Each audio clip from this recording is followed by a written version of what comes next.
debate is conducted fairly and according to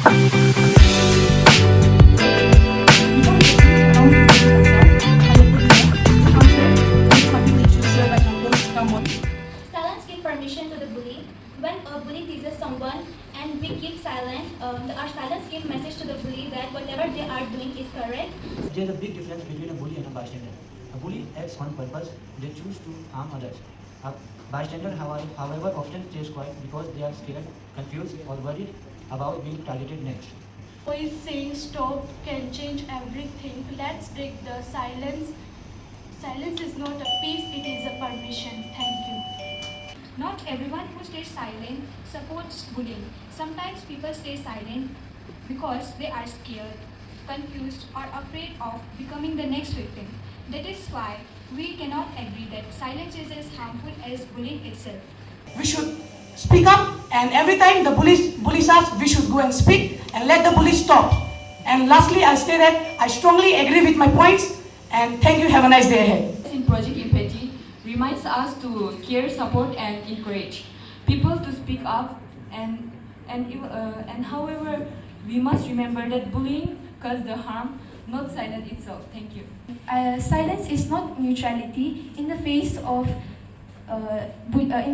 bullying, silence becomes permission. Therefore, I firmly stand as motion that silence in the face of bullying is indeed as harmful as bullying itself. Thank you. Many bystanders stay silent because they are afraid, shocked, confused, or unsure of how to help.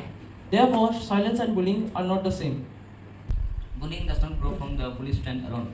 It grows from the silence of those who witness it. When people choose not to speak up, report the incident, or support the victim, they unintentionally allow the bullying to continue. Silence sends a message to the bully that their actions are acceptable, while the victims feel abandoned and alone. As we encourage bystanders to speak up against the bullying, their silence cannot be considered as harmful as the bullying itself. As we all know, bullying is an intentional act which causes pain, whereas fear can be caused through fears, confusing, and lack of confidence. Taking action does not mean putting ourselves in a dangerous situation. We can also report to a school authority, principal, teachers. Instead of blaming them, society should create a safe environment where people feel supported and encouraged to speak up. I strongly rise to oppose the motion that fear of social rejection is a valid excuse for inaction. Fear is natural. Everyone has to face it. But turning fear into an excuse, this is not a good thing. My opponent team maybe said that fear holds us the people back. But I believe that no, fear doesn't hold us back. Something that holds us back is our decision. People should act despite fear, but not everyone has the same emotional strength, confidence, or support system. Some people can be whistleblowers, but many cannot. Expecting every person to risk social rejection, bullying, or isolation is unrealistic. Imagine you see a student being bullied, but you remain silent because you are afraid of what others might think. The bullying continues, the victim suffers.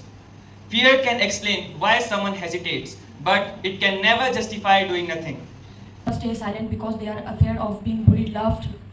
Example, a student wants to ask a question from his teacher, but he stays silent because he is afraid of his friends, that if he asks a wrong question, his friends will laugh at him. Is that fear of social rejection is understandable, but it should not justify doing nothing. Schools themselves admit social rejection is a problem. Think about it. Why do schools have counselors? Why do they encourage students report bullying to teacher? Why do some schools provide anonymous complaint boxes? Because schools are already known, many students are afraid of speaking publicly.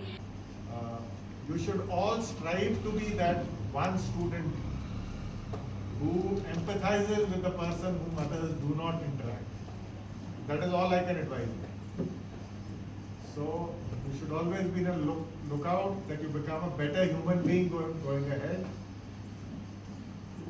See your environment, you see your class, you see your friends, and you will find in every class, every place, you will find one odd student who's lonely. Everybody ignores them. Be the person who does not ignore that person. Okay? Good. Well done. Last speaker against the motion goes to Arjit Singh. you.